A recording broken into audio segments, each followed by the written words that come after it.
Hello दोस्तों, आज मैं शुरू करने जा रहा हूं पॉलिटिकल साइंस का सेकंड बुक स्वतंत्र भारत में राजनीति और चैप्टर फर्स्ट है हमारा राष्ट्र निर्माण की चुनौतियां।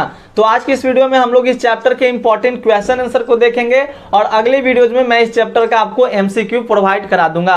तो चलिए शुरू करते हैं आज के अपने पहले प्रश्न से। और यदि आप चैनल पे नए हो गए तो चैनल को सब्सक्राइब कर लीजिएगा, बेल आइकन को प्रेस कर लीजिएगा, क्योंकि मैं आपको हर एक सब्जेक्ट की तैयारी करा रहा हूँ। तो पहला प्रश्न है हमारा आज का, देखिएगा स्क्रीन पे आ चुका है आपके समक्ष। फर्स्ट क्वेश्चन कहता है कि स्वतंत्रता के बाद भारत के समक्ष राष्ट्र निर्माण की चुनौतियों पर एक निबंध लिखिए। यानी कि मेजर चैलेंजेस क्या थे फ्रीडम इंडिया के, before freedom India, independent India, क्या क्या मेजर चैलेंजेस थे उसके बारे में हम लोग को एक्सप्लेन करना है और उसके बारे में एक निबंध के रूप में लिखना है। यह प्रश्न इस तरीके से भी आपके एग्जामिनेशन में पूछ दिया जाता है और प्रीवियस ईयर में पूछा गया प्रश्न ही है।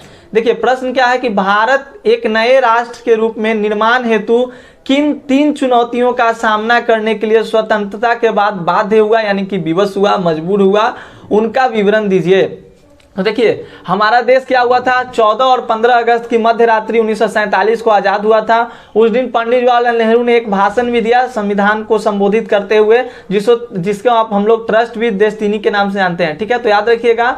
तो मेजर चैलेंजेस थे जी, कुछ चैलेंजेस थे। अपना देश आज़ाद हुआ था तो कौन कौन सी चुनौतियों का सामना करना पड़ा सरकार को, यहाँ की सरकार को कौन कौन सी चुनौतियों का सामना करना पड़ा, उसके बारे में आपको लिखना है। अगर आप प्रश्न को अच्छे से समझ लेते हो तो आप आंसर भी अच्छे से लिख पाते हैं। तो देखिए प्रश्न को तो आप समझ चुके होंगे, मेजर चैलेंजेस के बारे में हमें डिस्कस करना है कि independent India, before independent India, क्या क्या मेजर चैलेंजेस थे, क्या क्या मुख्य चुनौतियां थी। तो देखिए मैंने यहाँ पे उत्तर लिखा है, पॉइंट वाइज मैंने बनाने का प्रयास किया है, आप समझिएगा।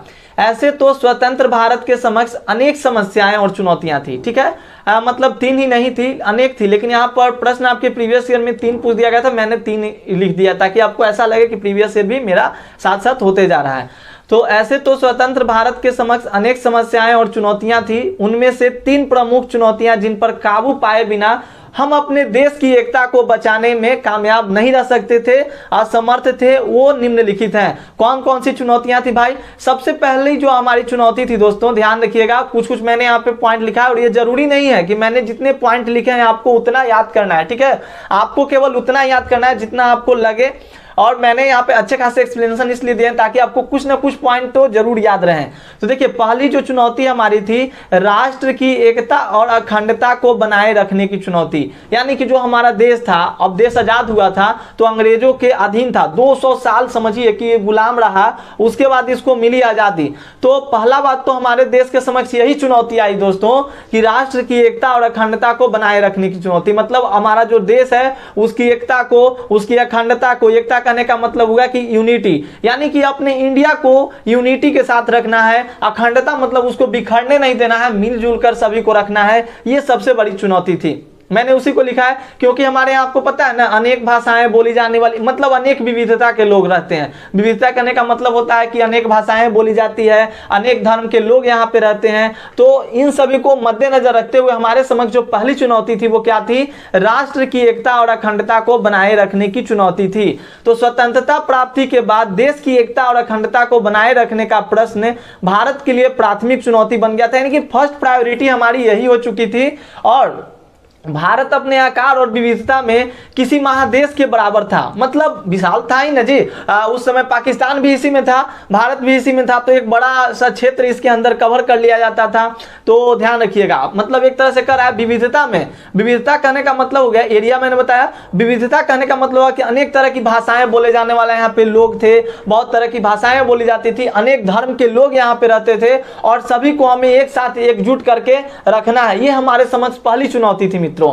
तो यही कह रहा है कि भारत अपने आकार और विविधता में किसी महादेश के बराबर था, माने एक बहुत बड़ा विशाल ये था, विविधता भी यहाँ की वही थी और आकार भी इसका बड़ा ही था। यहाँ अलग अलग बोलने वाले लोग थे, उनकी संस्कृति अलग थी और वे अलग अलग धर्मों के अनुयायी थे, मतलब अलग अलग धर्मों के मानने वाले थे। सिख, मुसलमान, हिंदू, बहुत सारे यहाँ पे धर्म के लोग भी रहते थे। और ऐसे भी आपको पता है अपना देश क्या है, धर्म निरपेक्ष है, यहाँ पे हर एक तरह के लोग रहते हैं मित्रों। ठीक है, ध्यान देना होगा। और वीडियो आपको समझ में आएगी तो वीडियो को सब्सक्राइब, चैनल को सब्सक्राइब जरूर कीजिएगा, वीडियो को लाइक भी कीजिएगा, ठीक ना। उनकी संस्कृति अलग थी और वे अलग धर्मों के अनुयायी थे। उस वक्त आमतौर पर यही माना जा रहा था, सबके मन में यही विचार आ रहा था कि भैया इतनी विविधता वाला देश, इतना बड़े आकार वाला देश कैसे एकजुट रहेगा, एकजुट नहीं रह सकता है। लोगों के मन में ये चल रही थी बातें कि एकजुट ये देश नहीं रह सकता है, बट ऐसा हुआ नहीं, इसको भी कंट्रोल किया गया। ये तो चैलेंजेस थे हमारे ऊपर चैलेंजेस आए, लेकिन इन चैलेंजेस से भी हम लोग को निपटना पड़ा। तो हालांकि अभी बात चैलेंजेस की करिए तो चैलेंजेस को हम लोग समझेंगे। लोग समझते थे कि इतनी बड़ी विविधता से भरा देश एकजुट नहीं रह सकता है। भारत के भविष्य को लेकर गंभीर सवाल खड़े थे। क्या भारत एक रह पाएगा? अपना देश इंडिया है, वो यूनिटी के साथ रह पाएगा? इसकी अखंडता बनी रह जाएगी? तो ये सब सवाल उठ रहे थे। सवाल ये भी उठ रहा था कि क्या ऐसा करने के लिए भारत सिर्फ एकता की बात पर सबसे ज्यादा जोर देगा और बाकी उद्देश्यों की तिलांजलि दे देगा, यानी केवल एकता को ही बनाए रखेगा? भाई और भी तो उद्देश्य थे ना, कि यहाँ पर जो भी गरीब वर्ग के लोग हैं, अमीर वर्ग के लोग हैं, सभी को एक समान ट्रीट करना, गरीबों पे ज्यादा ध्यान देना, तो इन सभी के टर्म्स पे भी किया गया। तो ये सभी चैलेंजेस थे हमारे दोस्तों। और देखिए, क्या ऐसे में हर क्षेत्रीय और उप क्षेत्रीय पहचान को खारिज कर दिया जाएगा? उस वक्त का सबसे तीखा और चुभता हुआ एक सवाल यह भी था कि भारत की क्षेत्रीय अखंडता को कैसे प्राप्त किया जाए। यानी प्रश्न आपसे क्या था दोस्तों कि 3 मेजर चैलेंजेस के बारे में, 3 मुख्य चुनौतियों के बारे में हमें बतलाना था, जिसमें से पहली आपकी चुनौती क्या थी? राष्ट्र की एकता और अखंडता को बनाए रखना। याद रखिएगा, भारत को यूनिटी के साथ बांधे रखना, यह हमारे समक्ष पहली चुनौती थी मित्रों। ठीक है, नेक्स्ट जो हमारा चुनौती था, अगला जो चुनौती था कि हमारे यहां लोकतंत्र को बहाल किया जाए। अपना देश आपको पता है, अपना देश एक लोकतंत्र देश है, तो कह रहा था कि देश में लोकतंत्र बहाल करने की एक बहुत बड़ी चुनौती हमारे समक्ष आ चुकी थी। भारत क्या हो गया था? पहला चुनौती तो आपको समझ में आ गया। दूसरी चुनौती हमारे समक्ष ये आ गई थी दोस्तों, स्वतंत्र भारत के समक्ष जो दूसरी चुनौती थी वो लोकतंत्र को कायम करने की थी। लोकतंत्र को किस तरह से कायम किया जाए? देश विभाजन हुआ था, देश का विभाजन हुआ था। महात्मा गांधी ने कहा भी था कि आज हमारे लिए बहुत खुशी की भी बात है और दुख की भी बात है, क्योंकि साथ साथ देश का विभाजन भी हो रहा था। अपना जो देश भारत था, हिंदुस्तान था, वो 2 भागों में बट रहा था, हिंदुस्तान और पाकिस्तान में। पाकिस्तान मुसलमानों के लिए और हिंदुस्तान हिंदुओं के लिए। लेकिन बहुत सारे ऐसे कंडीशंस आए जिसमें कि बहुत सारे मुसलमानों ने कहा कि नहीं, मेरे पूर्वज हिंदुस्तान के थे, ये लोग हिंदुस्तान में रहते थे, तो मैं भी हिंदुस्तान में रहूंगा भाई, मैं क्यों पाकिस्तान में जाऊंगा? तो बहुत सारी कंडीशंस आई थी। तो देखिए, प्रश्न अभी हमारा था कि क्या चुनौतियां थी, तो सेकंड मैंने आपको समझाया कि देश में लोकतंत्र बहाल करने की चुनौती, यानी कि स्वतंत्र भारत के समक्ष दूसरी चुनौती थी दोस्तों, लोकतंत्र को कायम करने की थी। लोकतंत्र को किस तरह से कायम किया जाए? देश विभाजन के चलते हिंसा और सांप्रदायिक दंगों के बाद देश को एक ऐसे मोड़ पर खड़ा कर दिया गया था जहां हम महसूस करने लगे थे कि देशांतर्गत लोकतंत्र को बहाल करके ही राष्ट्रीय एकता एवं अखंडता की रक्षा की जा सकती है। एक तरफ हमारे समक्ष प्रश्न ये है कि अपने देश को एकता और अखंडता में बांधे रखना है, और दूसरे समक्ष हमारे पास ये प्रश्न आ जाता है कि भैया लोकतंत्र को बहाल किया जाए तो कैसे किया जाए? और बिना लोकतंत्र को बहाल किए हुए अपना देश एक साथ नहीं रह सकता है। जब सबके लिए नियम एक रहेंगे तभी ना एक रहेगा, नहीं तो अनेक जाति के लोग हैं हमारे यहाँ, अनेक धर्म के लोग हैं, और सभी के लिए अलग अलग रूल्स बनेंगे तो उसमें भी दिक्कत है। और ऐसे अगर एक संविधान नहीं रहता, कोई रूल्स नहीं रहता, तो लोग क्या करते? अपनी मर्जी से चलाते, तो उसमें तो नहीं न रह पाता। लोगों के बीच में युद्ध होना आम बात हो गया था, और वैसे भी सांप्रदायिक दंगे हो रहे थे, धर्म वाले दंगे हो रहे थे। हिंदू है तो हिंदू को बचा रहा था, मुसलमानों को मार रहा था, मुस्लिम है तो मुस्लिम को बचा रहा था, हिंदुओं को मार रहा था, सिख है तो सिख के प्रति अपना पक्ष ले रहा था। तो ऐसी कंडीशंस आ चुकी थी हमारे समक्ष। ठीक है, भारत ने संसदीय शासन पर आधारित प्रतिनिधित्व मूलक लोकतंत्र को अपनाया, यानी कि हमारे यहाँ रिप्रेजेंटेटिव डेमोक्रेसी को अपनाया गया। इन विशेषताओं से यह बात सुनिश्चित हो गई कि लोकतांत्रिक ढांचे के भीतर राजनीतिक मुकाबले होंगे। बिल्कुल भैया, अब लोकतंत्र बहाल होगा तो यहाँ पे इलेक्शंस होंगे तो इलेक्शंस के अकॉर्डिंग ही कार्य किए जाएंगे। तो ये भी हमारे समक्ष एक चुनौती हो चुकी थी कि क्या हम लोग लोकतंत्र को बहाल करेंगे तो यहाँ के लोग मानेंगे या नहीं मानेंगे? तो ऐसी चुनौतियां हमारे समक्ष आई थी, ध्यान रखिएगा। और दोस्तों, इतना ही काफी नहीं था, चुनौती यह भी थी कि संविधान से मेल खाते लोकतांत्रिक व्यवहार बर्ताव चलन में आए। मतलब जो भी संविधान में लिखा गया, संविधान के अकॉर्डिंग लोग क्या करें? वर्क को करें। तो दो कंडीशंस के बारे में आपको समझ में आया, दो चैलेंजेस के बारे में समझ में आया। पहला चैलेंज ये था कि देश में एकता और अखंडता को बनाए रखना। दूसरा चैलेंजेस हमारे समक्ष ये आई कि लोकतंत्र को बहाल करना। और तीसरा जो हमारे समक्ष जो चैलेंजेस आई थी मित्रों, उसे भी आप लोग ध्यान रखिएगा। और देखिए मैं कंसेप्ट के साथ बता रहा हूं भाई, कंसेप्ट के साथ याद रखोगे। एग्जामिनेशन टाइप आप लोगों के बहुत सारे मुझे कॉल्स आते हैं कि सर मुझे ऐसे ऐसे क्वेश्चन दे दिए जो केवल लड़े। तो ऐसा कोई भगवान थोड़ी होता है, कोई भी आदमी दुनिया में 100% नहीं है। 100% आपको खुद करना होगा।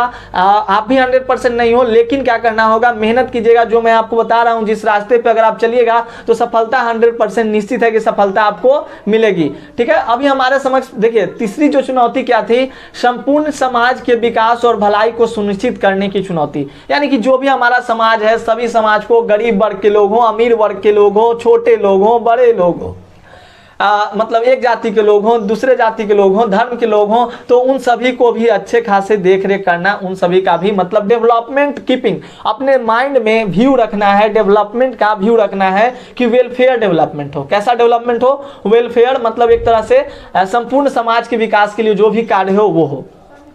तो तीसरी चुनौती थी ऐसे विकास की जिससे समूचे समाज का भला होता हो, ना कि कुछ एक वर्गों का। स्वतंत्र भारत की यह भी जिम्मेदारी थी दोस्तों कि वो संपूर्ण समाज की भलाई के लिए ऐसी कार्य योजनाएं को संचालित करे जिससे देश का सम्यक विकास हो सके, मतलब कि सभी लोगों का विकास हो सके। और हमारे यहाँ स्वतंत्रता से पहले कुछ बातें रखी गई थी, कुछ पक्ष रखे गए थे, और पक्ष आपके यही थे कि जब भारत स्वतंत्र हो जाएगा, अपना देश आजाद हो जाएगा, तो गरीब वर्ग के लोगों के लिए, ऐसे तो ध्यान में हर एक वर्ग को रखा जाएगा, लेकिन गरीब वर्ग के लोगों के लिए अच्छी खासी सुविधाएं मुहैया कराना है, उन पे विशेष ध्यान देना है। ऐसे भी हमारे समक्ष क्या हुआ था, ये आपका बन चुका था। ठीक है, तो कार्य योजनाएं ऐसी होनी चाहिए जिससे पूरे देश के नागरिकों के बीच समानता स्थापित होने के साथ साथ सामाजिक रूप से वंचित समूहों के हितों की रक्षा, सही धार्मिक एवं सांस्कृतिक संप्रदायों के हितों की भी विशेष रूप से रक्षा हो। मतलब जो धर्म के लोग हैं हमारे समक्ष, मतलब एक संपूर्ण विकास दोस्तों,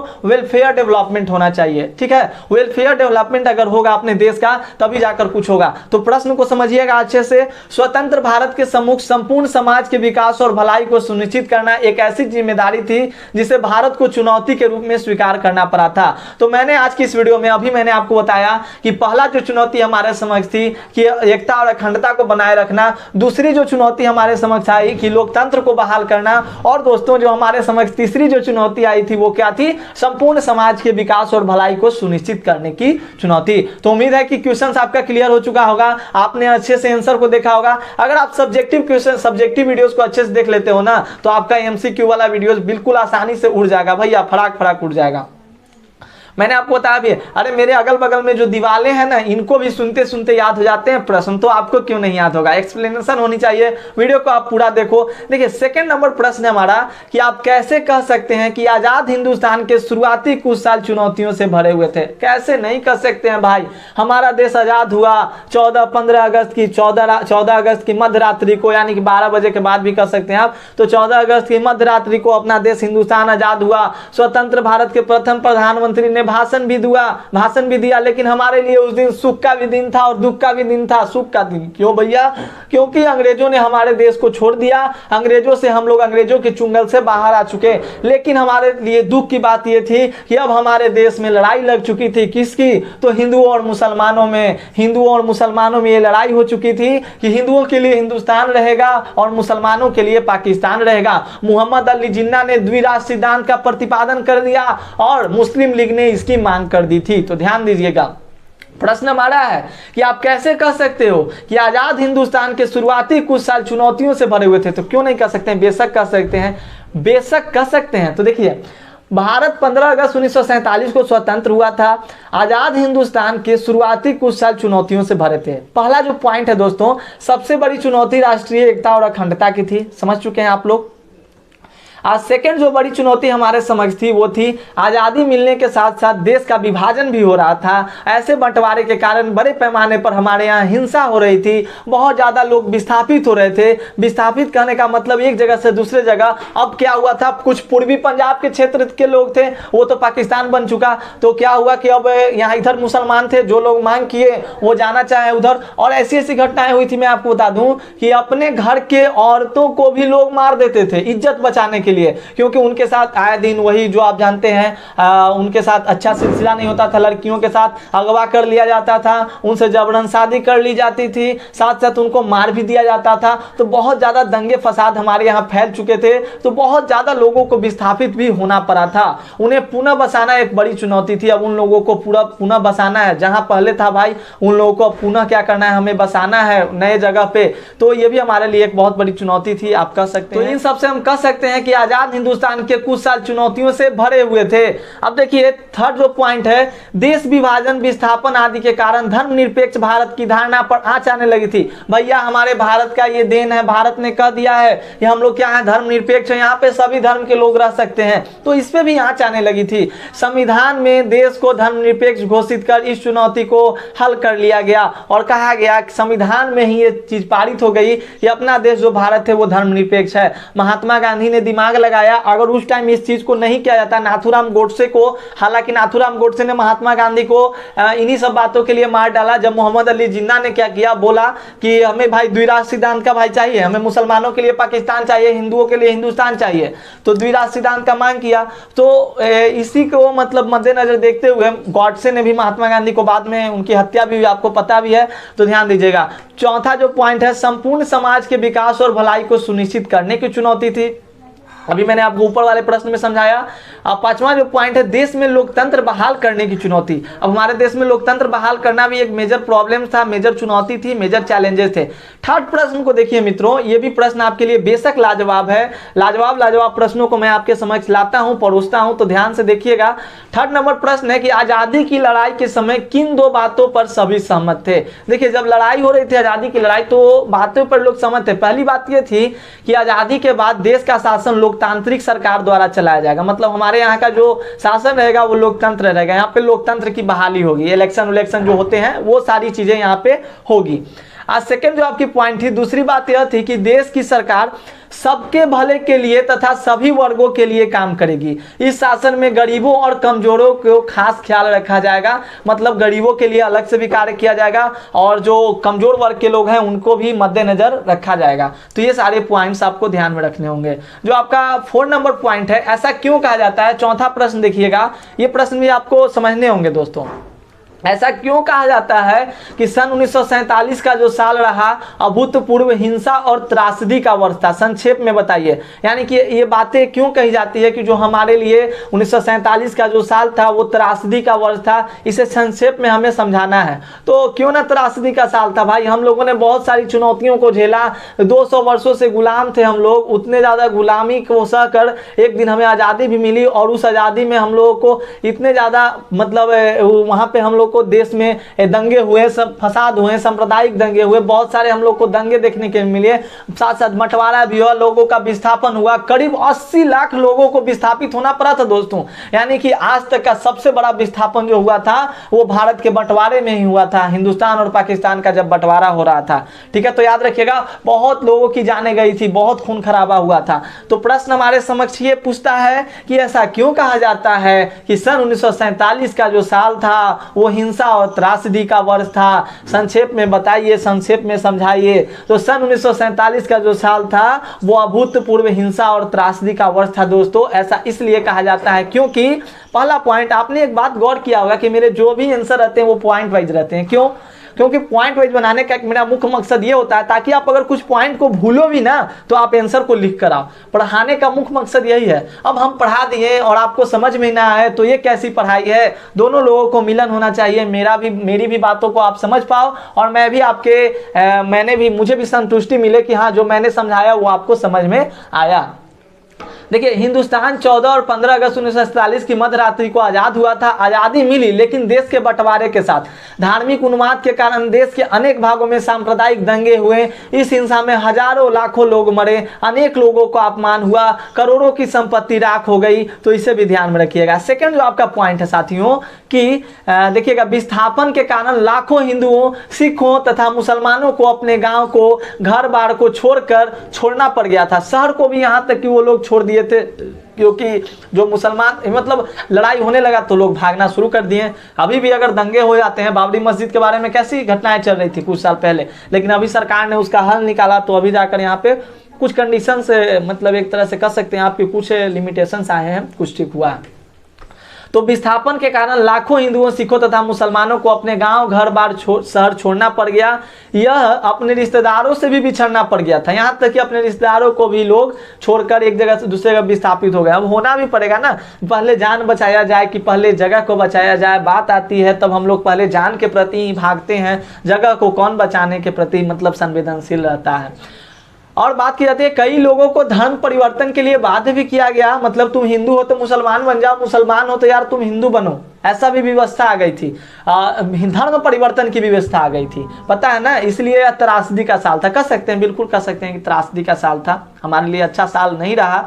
महात्मा गांधी के अनुसार 15 अगस्त 1947 खुशी और गम दोनों का दिन क्यों होगा? तो देखिए भैया, खुशी का दिन इसलिए था क्योंकि इस दिन भारत को आज़ादी मिली थी, और गम का दिन इसलिए था क्योंकि भारत के विभाजन के साथ हिंदुओं और मुसलमानों के बीच बहुत बड़ी मात्रा में दंगे हो रहे थे, बहुत बड़ी मात्रा में लोगों को विस्थापन हो रहा था, विस्थापन होने वाला था, लोगों को अपना घर छोड़ना पड़ रहा था, यहाँ तक कि अपने रिश्तेदारों को भी उनको छोड़ना पड़ रहा था। तो ये तो हमारे लिए क्या हो गया, खुशी और गम दोनों का दिन था। सैडनेस एंड हैप्पी, हैप्पीनेस और सैडनेस बोथ था, दोनों। सुख और दुख तो दोनों एक ही पहिए के दो चक्के हैं, बस एक ही गाड़ी के दो चक्के हैं, दो पहिए हैं, सुख और दुख। कभी सुख जाता है तो दुख आता है, और दुख जाता है तो सुख आता है। तो धैर्य के साथ अपने आप को कार्यवान बनाइए, धैर्य के साथ कार्य को करना चाहिए। अभी आपके समक्ष एग्जाम का प्रेशर है, साथ साथ मैं आपकी सहायता कर रहा हूँ। अभी हम लोग बढ़ते चलेंगे। वीर तुम बढ़े चलो, धीर तुम बढ़े चलो। जिन्ना ने द्विराष्ट्र सिद्धांत का प्रतिपादन क्यों किया था? सिंपल सा प्रश्न है। हम लोग देखिए 5 प्रश्न मैंने आपको लॉन्ग इस वीडियो में लाया, और 5 प्रश्न मैं आपको शॉर्ट करा देता हूं ताकि आपको भी बर्डन ज्यादा ना हो। तो कह रहा है कि जिन्ना ने हिंदुओं के लिए हिंदुस्तान और मुस्लिमों के लिए पाकिस्तान का लक्ष्य रखते हुए द्विराष्ट्र सिद्धांत का प्रतिपादन किया। ठीक है, जिन्ना ने किया था प्रतिपादन, ध्यान रखिएगा, द्विराष्ट्र सिद्धांत का, हिंदुओं के लिए हिंदुस्तान और मुसलमानों के लिए पाकिस्तान। नेक्स्ट 7 नंबर प्रश्न को देखिए, किस राज्य में पहली बार सार्वभौम वयस्क मताधिकार के सिद्धांत को अपनाकर चुनाव हुए? तो मणिपुर में सर्वप्रथम सार्वभौम वयस्क मताधिकार का प्रयोग किया गया था। पिछले वीडियोज में, मतलब पिछले क्लास में, पिछले साल एग्जामिनेशन में इस प्रश्न को पूछा गया है। 8 नंबर प्रश्न देखिए, किस अधिवेशन के बाद भारतीय राष्ट्रीय कांग्रेस ने मांग लिया कि राज्यों का पुनर्गठन भाषा के आधार पर होगा? मान लिया यहाँ पे होगा, ठीक है, मैं प्रिंटिंग मिस्टेक है, टाइपिंग मिस्टेक है, तो ध्यान दीजिएगा।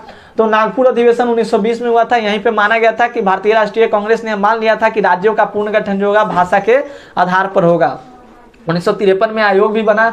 स्वतंत्र भारत के पहले गवर्नर जनरल कौन थे? उन्होंने 1959 में किस पार्टी की स्थापना की?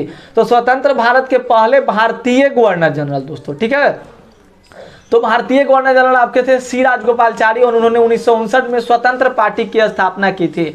और last question of this video, ये सीमांत गांधी के नाम से किन्हें जाना जाता है? तो खान अब्दुल गफ्फार खान को जाना जाता है। तो उम्मीद करता हूं कि आपको ये सारे कंसेप्ट समझ में आए होंगे, और ये वीडियोस भी आपको बहुत अच्छी लगी होगी।